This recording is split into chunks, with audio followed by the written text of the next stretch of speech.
compiler. Why actually we need a phase of a compiler? We need this to make a source program converted into a machine level code. When a machine have a source program that can't read that, to make it readable, we have to make a machine readable code. To do this process, we have to pass some phases, and these phases are phase of a compiler. So let's see how this diagram is going to work. And today I'm going to describe this one with the help of an example. So I'm going to describe the example and how the process works. This whole thing I'm going to describe. Okay, let's see. We have an example here. Position equals initial plus rate equals 60. This one is a source program. We are taking the source program and we are going to convert this one at machine level code. So let's move on. After having this thing, we have here what we have here. This is lexical analysis phase. So this source code is going to enter in the lexical analysis phase. And the lexical analysis phase is going to give us the output as token stream. So we are going to have some token stream from this lexical analysis phase. And moreover, if we have any extra space or white space, anything like this, this is going to be eliminated by this lexical analysis phase.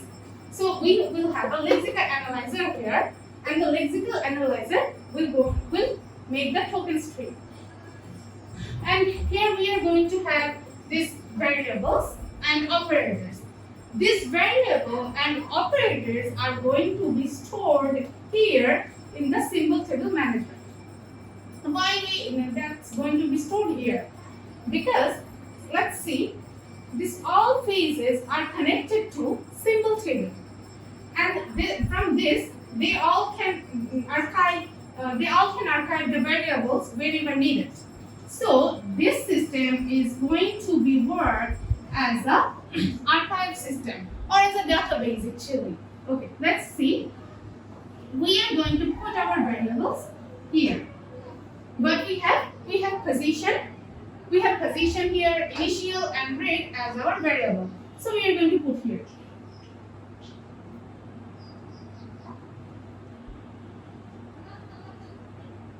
Initial and rate. Okay. We put this three variable here, and we are going to assume this three as ID. Okay, we are going to assume this three as ID. And as we are seeing that this is ID, so we have to identify this particularly. To identify this particularly, we are going to number it as like 1, 2, and 3. These are the numbers which they got to make them particularly identified. Okay, let's see. So it's just entered in the lexical analyzer and going to be token stream. How the token stream actually look like? The token stream is going to look like the for position. We have ID and 1. So this is gonna be ID 1 for position. And next we have equal. Equal is an operator and it's also gonna be a token. Then initial, and for initial we have 2 there. So it's initial, it's ID and 2. After that we have has operator, and we are going to put this in operator token. And then rate. For rate we have ID and the number is 3 there. So ID 3, and then equal for equal, and 60 is also a token, going to be a token, and it's okay. So this is the token stream. How will this look like? After that, it is going to be entered in a syntax analyzer. How the syntax analysis phase work? The syntax analysis phase work by making a tree actually. It's going to make a parse tree or syntax tree. Why? It's just going to make a sequence for the tokens. How the whole work we have to done. The syntax analyzer is going to make a tree for that. And for making a tree, we need to do? We need to make a root. And what's going to be root from here? To make this step easier, we can follow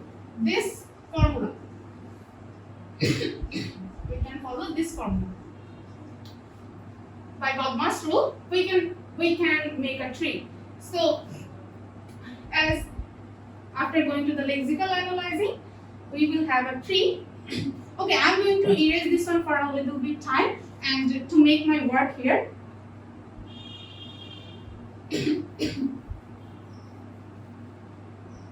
Okay, so let's see what's going to happen.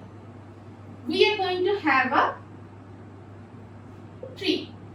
To make this tree, we are going to take equal as root, and we have these things at the right side of equal and this thing at the left side of equal. And left is gonna be here at the left side and the right side. Okay, then again we have to take a root as BODMAS rule. We're going to take plus, we're going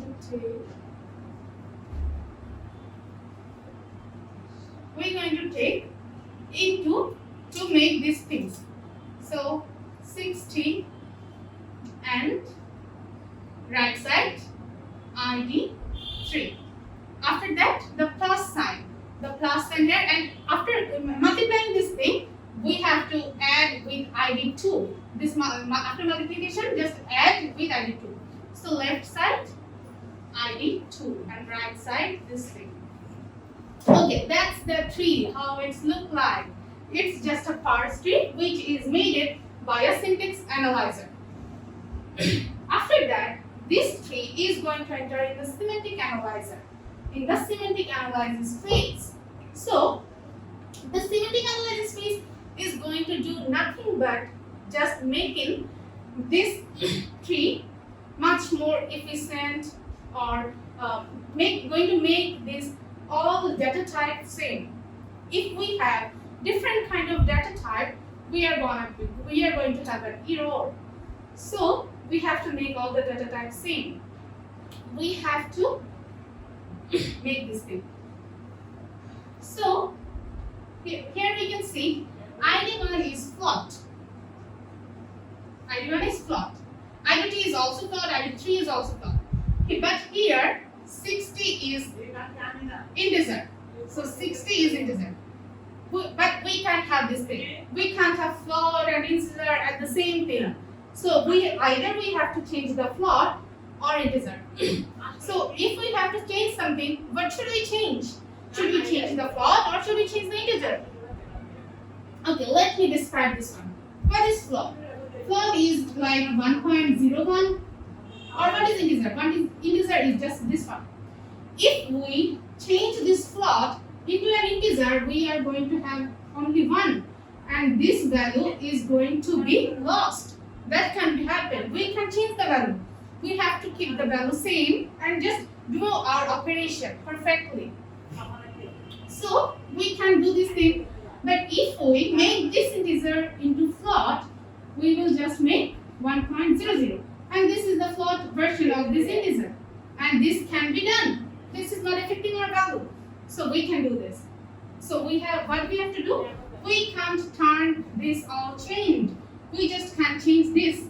So in the lexical in the semantic analyzing phase, this all is gonna be same. The tree is going to look like same. Instead, just here at that point, okay, let me do this. At that point, this 60 is going to end to float. This 60 is going to be float. And this is the tree which we will have at, semantic analysis phase. Okay? So let's move on the intermediate code generation phase. What is going to be here? In this tree phase, we was just trying to make this code efficient to be a code. We are just trying to make this source program efficient to make a code. In this phase, it is going to be a code and an initial code for machine level language. So let's see how this thing is going to be happened. Okay, so we are going to write this code. This is the tree which we have from here, and this code. code is going to be made. To make this code, we have to take some notes, like node T1. It's from here. This is the phase of this. So T1, as T1 we are going to let this int dot 60. Okay, 60. And as T2, we are going to just keep these things in this thing. These things to this thing. So T2 is ID 3. ID 3 into T1. And T3 equals ID 2. And I'm going to add this thing to this. I'm just going to take store T3, store ID 2 in T3 and add this. So ID 2 plus this multiplication is going to be stored in T2. So the T2 will be here. So what is doing here? We are just keeping at T2. What we are just keeping? We are just keeping ID 2 plus this 2 multiplication. This 2 numbers multiplication. We are adding this with ID 2. Okay. After that, we will have ID. We will have ID1 equals T3. So this is the code which we will have after passing this phase. This is the code. But this is just an initial code which is after some phases is gonna be like a machine code. But we can store the values in a supposed token. We can store it here. It's not our actual token. What is our actual token? These are our actual token. It's just a supposed one. We can store this in this. So we have to eliminate this. Okay, let's move on to the next one. After that, you can understand the whole thing. What I am going to say. Code optimization phase. What is code optimization phase going to do? Code optimization phase is going to optimize this code. This 4-line code is going to be optimized.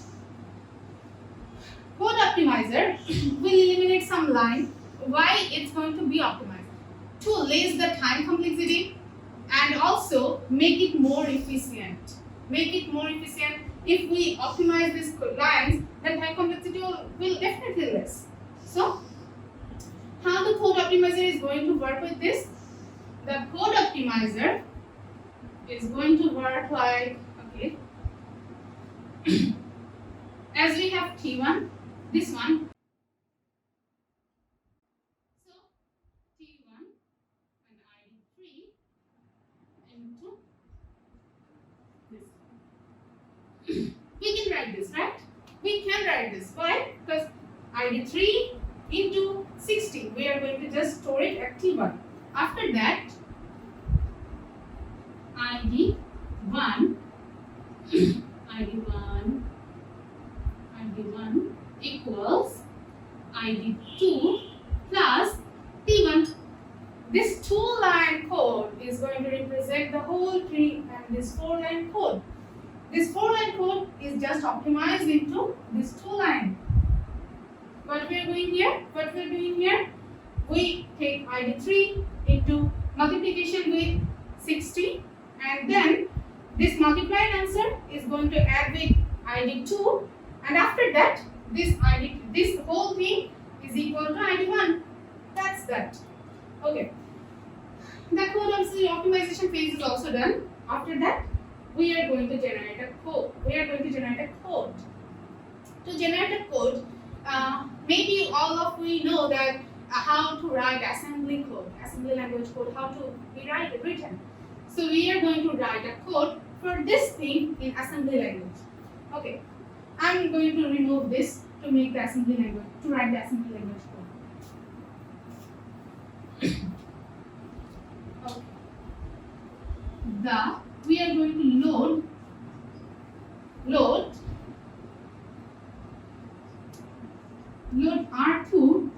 in ID3, load in R2, ID3. We're going to load ID3 in R2.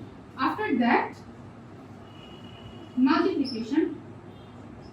We're going to multiply.